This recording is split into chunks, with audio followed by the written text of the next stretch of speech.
بسم الله الرحمن الرحيم كلنتي وعن وناغسن خيارته hawada iga daawanaysa ku soo dhawaada wararkii caalamka iyo Soomaalida kuwoodii ugu dambeeyay wad hadahan oo kale ka daawataan page-kan muqaal wareedkan soo socda haduu eebweyn idmo waxaad ku maqli doontaan macluumaad ku saabsan dawladda Yahuuda Israa'iil oo maamulka Somaliland geysay ciidamo hadaba ciidamadaasi Somaliland goorma la geeyay tiradoodu intay ahayd goorma la geeyay intaan ku soo gudbin macluumaadkaas oo faahfaahsan fadlan muuqaalka leega saar oo share garay oo u geey macluumaadka Israa'iil iyo Somaliland cid doonaysa inay wax ka ogaado haddaad intaas ka ogaato hadda intaas sameeyaanba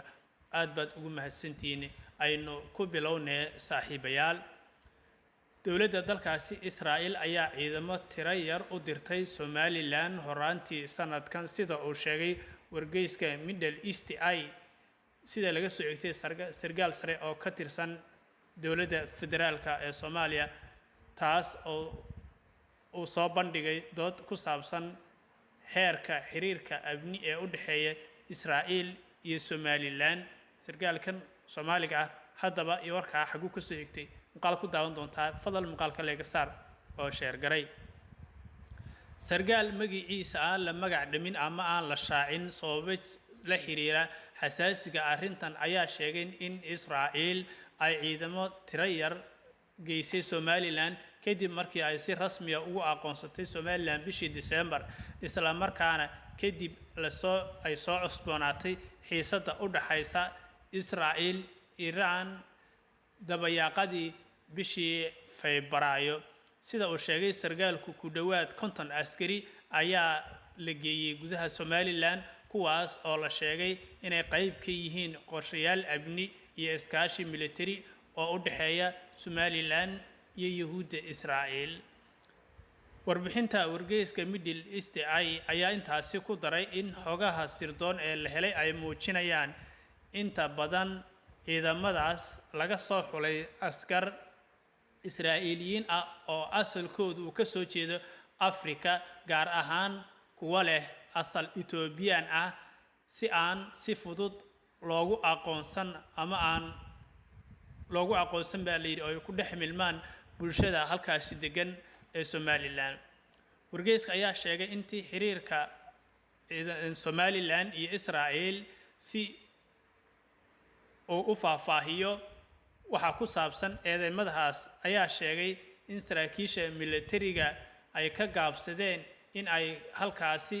arrinkaas ay ka bixiyaan iyagoo sheegay in ay khusayso hoggaanka siyaasadda ee dalkaas sidoo kale Middle East Eye ayaa sheegay in uusan wax jawaaba ka helin maamulka Somaliland waa sida warka u dhigay dhanka kale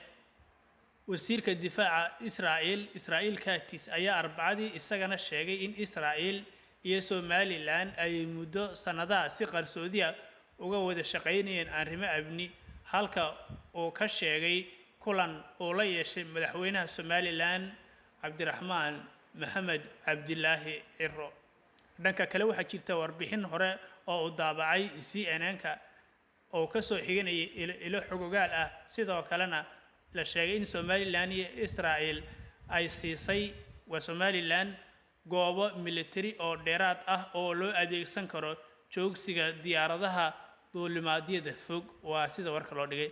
dhanka kale hase yeeshee wasiirka gaashaandhigga ee Somaliland Maxamed Yuusuf Ali ayaa Arbacadii isagana si cad u beeniyay in Israa'iil ay wax saldhig military ah ku lahayn Somaliland isagoo sheegay in aynan jirin wax saldhig ah oo Israa'iil ay ku leedahay deegaanada maamulka Somaliland waa sida warka loo dhigay dhanka kale wasiirka ayaa qiray in Israa'iil ay taageerto ama ay taageero siiso Somaliland isla markaana ay gacan ka siiso tababarka ciidamada iyo booliska iyo militariga arrimaha ku aadan xilli uu sii xoogeysanayo xiriirka amni iyo istiraatiiji ee u dhaxeeya Israa'iil iyo Somaliland iyadoo aan weli si rasmi ah loo cadeyn xiriirka dhabta istiraatiijiyeed ee ka dhaxeeya Israa'iil iyo Somaliland waa sida warka loo dhigay saaxiibayaal si kastaba ha ahaatee xiriirka Israa'iil iyo Somaliland ayaa si degdeg ah u koraya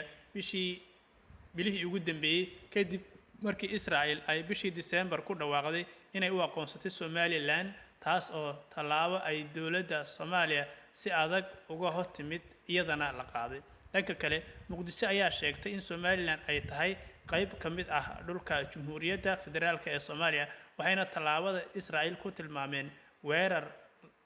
la kac ah oo lagu qaaday madax bannaanida iyo midnimada ummadda Soomaaliyeed. waa sida warka loo dhigay saaxiibayaal. intii uu socday safarka wafdiga Somaliland ee Israa'iil wasiirka difaaca ee Israa'iil Katz ayaa sheegay in Israa'iil iyo Somaliland ay muddo sanado lahaayeen iskaashi qarsoon oo military. waa sida warka loo dhigay saaxiibayaal. waxyaalihii dambe bal ka soo cusubnaad maqaalada kale ayaad ku daawan doontaan. fadlan maqaalka leega saaro share garay oo gicido baahan.